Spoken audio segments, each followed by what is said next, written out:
اور عبادت خانوں میں اعلیٰ درجہ کی کرسیاں، اور بازاروں میں سلام، اور آدمیوں سے ربی کہلانا پسند کرتے ہیں، مگر تم ربی نہ کہلاؤ، کیونکہ تمہارا استاد ایک ہی ہے اور تم سب بھائی ہو۔ اور زمین پر کسی کو اپنا باپ نہ کہو، کیونکہ تمہارا باپ ایک ہی ہے جو آسمانی ہے۔ اور نہ تم ہادی کہلاؤ، کیونکہ تمہارا ہادی ایک ہی ہے، یعنی مسیح۔ لیکن جو تم میں بڑا ہے وہ تمہارا خادم بنے، اور جو کوئی اپنے آپ کو بڑا بنائے گا وہ چھوٹا کیا جائے گا، اور جو اپنے آپ کو چھوٹا بنائے گا وہ بڑا کیا جائے گا۔ متی۔ اور جب یسوع یہ سب باتیں کر چکا تو ایسا ہوا کہ اس نے اپنے شاگردوں سے کہا، تم جانتے ہو کہ 2 دن کے بعد عید فصح ہوگی، اور ابن آدم مصلوب ہونے کو پکڑوایا جائے گا۔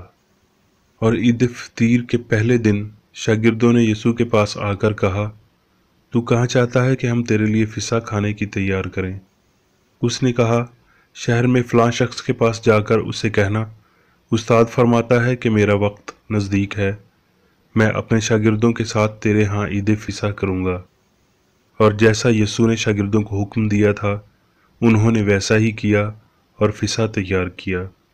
جب شام ہوئی تو وہ 12 شاگردوں کے ساتھ کھانا کھانے بیٹھا تھا۔ جب وہ کھا رہے تھے تو یسوع نے روٹی لی اور برکت دے کر توڑی اور شاگردوں کو دے کر کہا، لو کھاؤ، یہ میرا بدن ہے۔ پھر پیالہ لے کر شکر کیا اور ان کو دے کر کہا، تم سب اس میں سے پیو۔ کرنتھیوں۔ اور ہم جو اس کے ساتھ کام میں شریک ہیں یہ بھی التماس کرتے ہیں کہ خدا کا فضل جو تم پر ہوا بے فائدہ نہ رہنے دو، بلکہ خدا کے خادموں کی طرح ہر بات سے اپنی خوبی ظاہر کرتے ہیں، بڑے صبر سے، مصیبت سے، احتیاج سے، تنگی سے، کوڑے کھانے سے، قید ہونے سے، ہنگاموں سے، محنتوں سے، بیداری سے، فاقوں سے، پاکیزگی سے، علم سے، تحمل سے، مہربانی سے، روح القدس سے، بے ریا محبت سے، کلام سے، خدا کی قدرت سے، راست بازوں کے ہتھیاروں کے وسیلہ سے جو دائیں بائیں ہیں۔ رومیو۔ پس جب ہم ایمان سے راست باز ٹھہرے تو خدا کے ساتھ اپنے خداوند یسوع مسیح کے وسیلہ سے صلح رکھیں، جس کے وسیلہ سے ایمان کے سبب سے اس فضل تک ہماری رسائی بھی ہوئی جس پر قائم ہیں، اور خدا کے جلال کی امید پر فخر کریں، اور صرف یہی نہیں بلکہ مصیبتوں میں بھی فخر کریں، یہ جان کر کہ مصیبت سے صبر پیدا ہوتا ہے، اور صبر سے پختگی، اور پختگی سے امید پیدا ہوتی ہے، اور امید سے شرمندگی حاصل نہیں ہوتی، کیونکہ روح القدس جو ہم کو بخشا گیا ہے اس کے وسیلہ سے خدا کی محبت ہمارے دلوں میں ڈالی گئی ہے۔ لیکن خدا اپنی محبت کی خوبی ہم پر یوں ظاہر کرتا ہے کہ جب ہم گناہ گار ہی تھے تو مسیح ہماری خاطر ہوا۔ پس جب ہم اس کے خون کے باعث اب راست باز ٹھہرے تو اس کے وسیلہ سے غضب الہی سے ضرور ہی بچیں گے، کیونکہ جب باوجود دشمن ہونے کے خدا سے اس کے بیٹے کی موت کے وسیلہ سے ہمارا میل ہو گیا، تو میل ہونے کے بعد تو ہم اس کی زندگی کے سبب سے ضرور ہی بچیں گے۔ اور صرف یہی نہیں بلکہ اپنے خداوند یسوع مسیح کے طفیل سے، جس کے وسیلہ سے اب ہمارا خدا کے ساتھ میل ہو گیا، خدا پر فخر بھی کرتے ہیں۔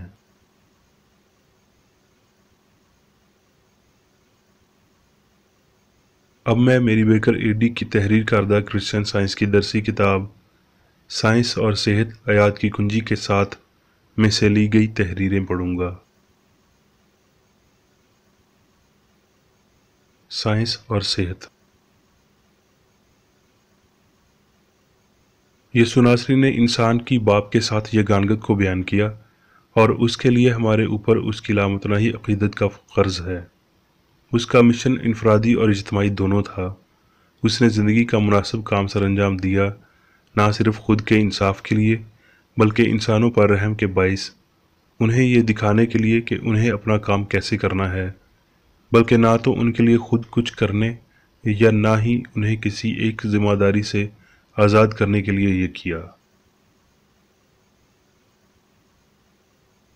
پس مسیح کا مقصد انسان کو خدا کے لیے راضی کرنا تھا، نہ کہ خدا کو انسان کے لیے راضی کرنا تھا۔ یسوع نے انسان کو محبت کا حقیقی فہم، یسوع کی تعلیمات کا الہی اصول دیتے ہوئے خدا کے ساتھ راضی ہونے میں مدد کی، اور محبت کا یہ حقیقی فہم روح کے قانون، الہی محبت کے قانون کے وسیلہ انسان کو مادے گناہ اور موت کے قانون سے آزاد کرتا ہے۔ الہی سائنس میں انسان خدا کی حقیقی شبیہ ہے۔ الہی فطرت کو یسوع مسیح کو بہترین طریقے سے بیان کیا گیا ہے، جس نے انسانوں پر خدا کی مناسب تر عکاسی ظاہر کی اور کمزور سوچ کے نمونے کی سوچ سے بڑی معیاری زندگی فراہم کی، یعنی ایسی سوچ جو انسان کے گرنے، بیماری، گناہ کرنے اور مرنے کو ظاہر کرتی ہے۔ سائنسی ہستی اور الہی شفا کی مسیح جیسی سمجھ میں کامل اصول اور خیال، کامل خدا اور کامل انسان بطور سوچ اور اظہار کی بنیاد شامل ہوتے ہیں۔ یسوع نے اظہار کی بدولت زندگی کا طریقہ کار سکھایا تاکہ ہم یہ سمجھ سکیں کہ کیسے الہی اصول بیمار کو شفا دیتا، غلطی کو باہر نکالتا اور موت پر فتح مند ہوتا ہے۔ کسی دوسرے شخص کی نسبت جس کا اصل کم روحانی ہو، یسوع نے خدا کی مثال کو بہت بہتر انداز میں پیش کیا۔ خدا کے ساتھ اس کی فرمانبرداری سے اس نے دیگر سبھی لوگوں کی نسبت ہستی کے اصول کو زیادہ روحانی ظاہر کیا۔ اسی طرح اس کی اس نصیحت کی طاقت ہے کہ اگر تم مجھ سے محبت رکھتے ہو تو میرے حکموں پر عمل کرو گے۔ اگرچہ گناہ اور بیماری پر اپنا اختیار ظاہر کرتے ہوئے عظیم معلم نے کسی صورت دوسروں کو ان کے تقوی کے مطلوبہ ثبوت دینے میں مدد نہیں کی۔ اس نے ان کی ہدایت کے لیے کام کیا کہ وہ اس طاقت کا اظہار اسی طرح کریں جیسے اس نے کیا اور اس کے الہی اصول کو سمجھے۔ استاد پر مکمل ایمان اور وہ سارا جذباتی پیار جو ہم اس پر نچھاور کر سکتے ہیں، صرف یہی ہمیں اس کی تقلید کرنے والے نہیں بنائیں گے۔ ہمیں جا کر اسی کی مانند کام کرنا چاہیے، وگرنہ ہم ان بڑی برکات کو فروغ نہیں دے رہے جو ہمارے مالک نے ہمیں عطا کرنے کے لیے کام کیا اور تکلیف اٹھائی۔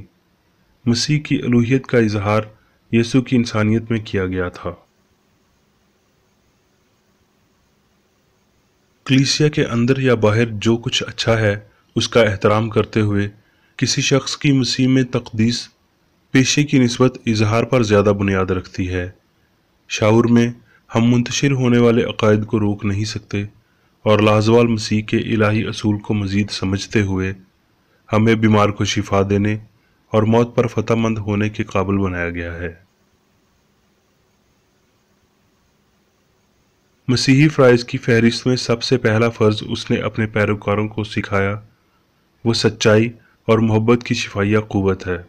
اس نے بے جان رسموں کو کوئی اہمیت نہیں دی۔ یہ زندہ مسیح عملی سچائی ہی ہے جو مسیح کو ان سب کے لیے قیامت اور زندگی بناتا ہے جو کاموں میں اس کی پیروی کرتے ہیں۔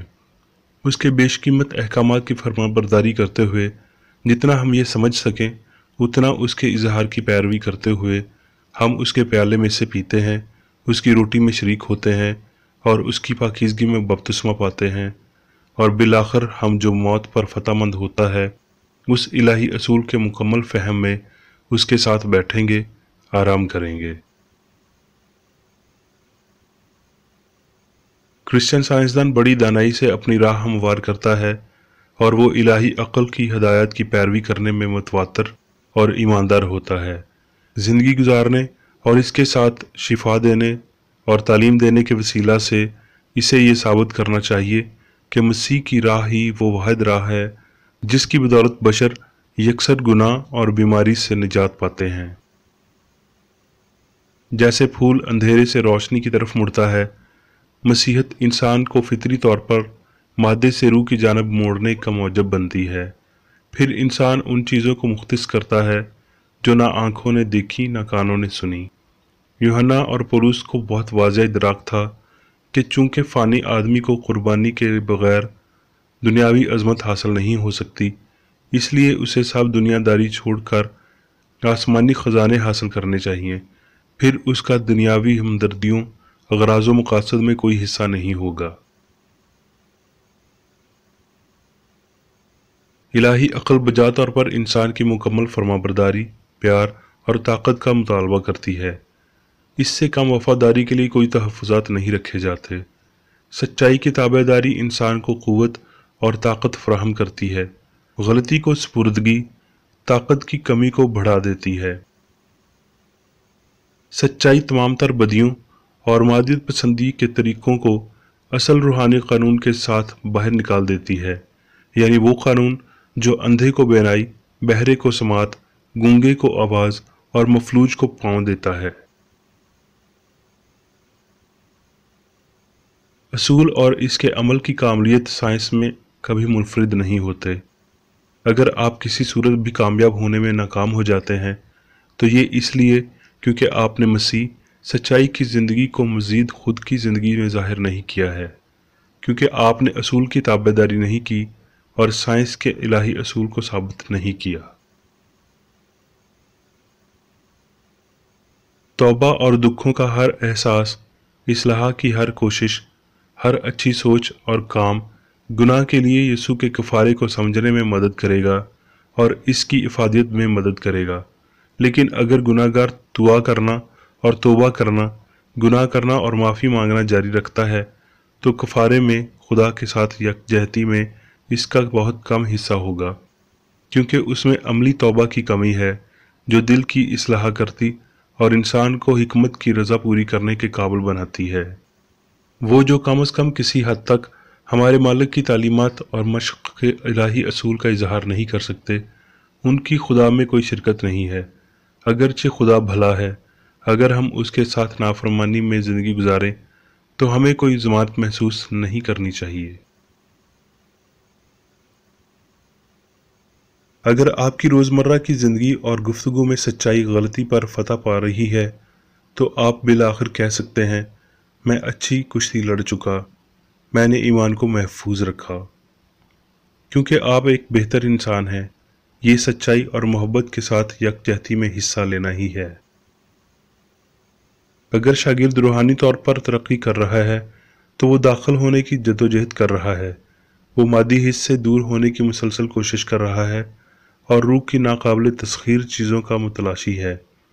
اگر ایماندار ہے تو وہ ایمانداری سے ہی آغاز کرے گا اور آئے دن درست سمت پائے گا، جب تک کہ وہ آخر کار شادمانی کے ساتھ اپنا سفر مکمل نہیں کر لیتا۔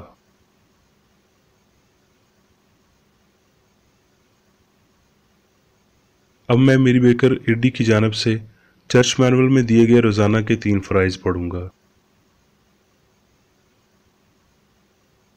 روزمرہ کی دعا۔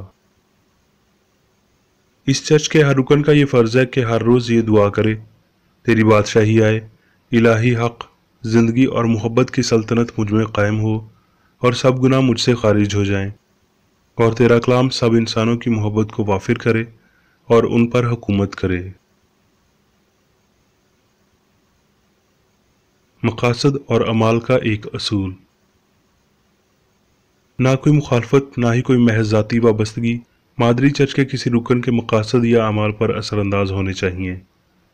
سائنس میں صرف الہی محبت حکومت کرتی ہے، اور ایک مسیحی سائنسدان گناہ کو رد کرنے سے حقیقی بھائی چارے، خیرات پسندی اور معافی سے محبت کی شیریں آسائشوں کی عکاسی کرتا ہے۔ اس چرچ کے تمام اراکین کو سب گناہوں سے، غلط قسم کی پیشن گوئیوں، منصفیوں، مذمتوں، اصلاحوں، غلط تاثرات کو لینے اور غلط متاثر ہونے سے آزاد رہنے کے لیے روزانہ خیال رکھنا چاہیے اور دعا کرنی چاہیے۔ فرض کے لیے چوکسی۔ اس چرچ کے ہر رکن کا یہ فرض ہے کہ وہ ہر روز جارحانہ ذہنی آرا کے خلاف خود کو تیار رکھے اور خدا اور اپنے قائد اور انسانوں کے لیے اپنے فرائض کو نہ کبھی بھولے اور نہ کبھی نظر انداز کرے۔ اس کے کاموں کے باعث اس کا انصاف ہوگا، وہ بے قصور یا قصوروار ہوگا۔